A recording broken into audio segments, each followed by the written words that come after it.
lagi bareng aku, Reta Pramesti.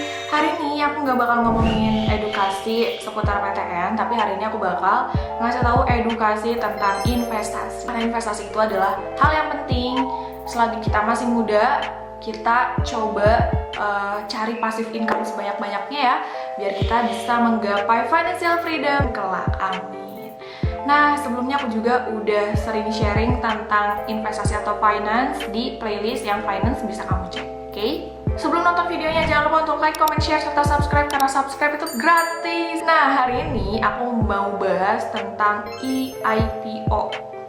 Nah, jadi EIPO itu apa? Dan tahu juga kan, informasi yang lagi happening banget yaitu Bukalapak, salah satu unicorn di Indonesia, itu juga IPO di Bursa Efek. Nah, kayak gimana tuh informasinya? Kita mulai dari definisi EIPO. EIPO, Electronic Initial Public Offering. Ini adalah penawaran umum perdana yang dilakukan di dalam dunia bisnis. Sebenarnya buat apa sih perusahaan itu melakukan IPO? Jadi perusahaan ini bakal membuka tawaran perusahaan swasta ini pada publik, sehingga nanti publik bisa memiliki saham di perusahaan tersebut. Nah, perusahaan juga yang melakukan IPO itu bakal mendapatkan keuntungan, salah satunya mendapatkan modal baru, yaitu uang dari investor untuk memajukan bisnis perusahaannya ya, biar bisa terus bertumbuh, mempermudah proses pinjaman kredit dengan meningkatkan exposure dan prestige citra perusahaan bagi publik. Nah, sedangkan untuk investor yang sendiri, bagi kita nih, kita bisa jadi pemegang saham di saat baru pertama kali melantai di Bursa Efek, sehingga bisa meningkatkan potensi capital gain kita ke depannya gitu ya, apalagi untuk jangka panjang. Nanti prospektus awalnya itu sampai tanggal 26 Juli. Jadi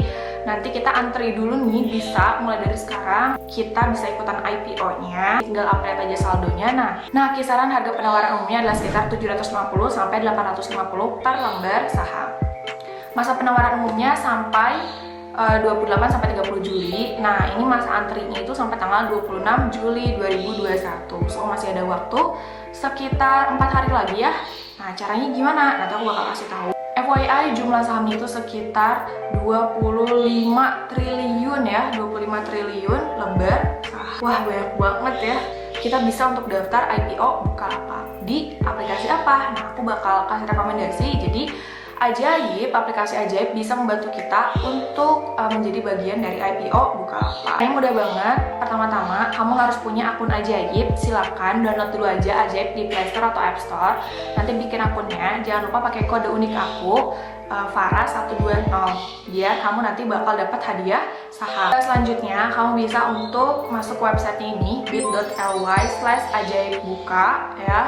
Ini jangan sampai salah nih kapitalnya. Lalu tinggal dibaca cermat aja si isian atau formnya. Nah, nanti mulai dari email, lalu selanjutnya itu dikasih tahu nih bahwa ilustrasinya kalau misalnya kamu itu beli 10 lot, kan satu lot itu 100 lembar saham ya.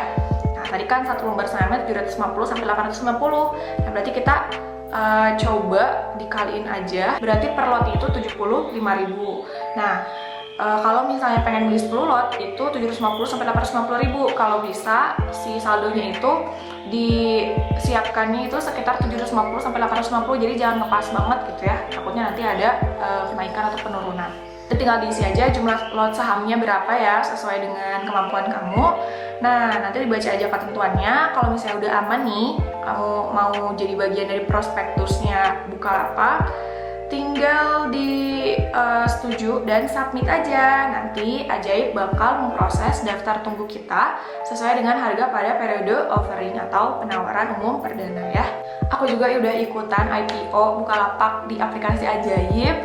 Itu sekitar 10 lot. Semoga nanti di ACC deh ya. Sekarang giliran kamu ya menjadi bagian dari IPO-nya Bukalapak. Nah, sekarang coba kita lihat ya analisis dari perusahaan Bukalapak. Di tahun 2020, total processing value-nya Bukalapak itu mencapai 85 triliun. Ini adalah angka yang cukup tinggi dan penggunanya juga sampai 104,9 juta. Dan itu pun naik terus gitu. Jadi prospek di masa depannya cukup bagus dan positif.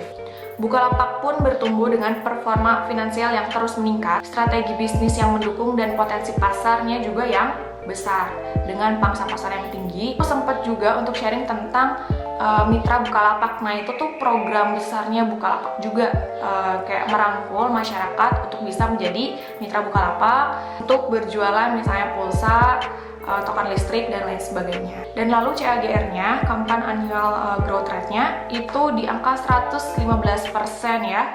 Dan pendapatan Bukalapak juga di 1,35 triliun. Pertumbuhan pendapatan di mitra Bukalapak tadi itu juga sampai 1.200%. Jadi memang membantu banget masyarakat, selain gitu ya aplikasi Bukalapaknya itu untuk jual beli barang, tapi bisa nih masyarakat juga menjadi bagian dari mitra Bukalapak. Walaupun memang masih merugi kinerja Bukalapak, para price book to value-nya itu masih di bawah industri gitu ya, di 3 kali. Kalau di industri itu rata-rata sejenis itu di 8,6 kali ya, jadi memang masih terbilang aman sih kalau menurut aku. Kedepannya Bukalapak bisa untung juga, sehingga nanti bisa memiliki dampak positif juga kepada kita sebagai investor ya. Kalau misalnya kamu ada saran konten lain seputar investasi, boleh banget untuk kirim aja di kolom komentar. Jangan takut buat berinvestasi, mulai dulu aja, berani dari sekarang. So gitu aja dari aku, thank you for watching. Ketemu lagi di next content, thank you and bye-bye.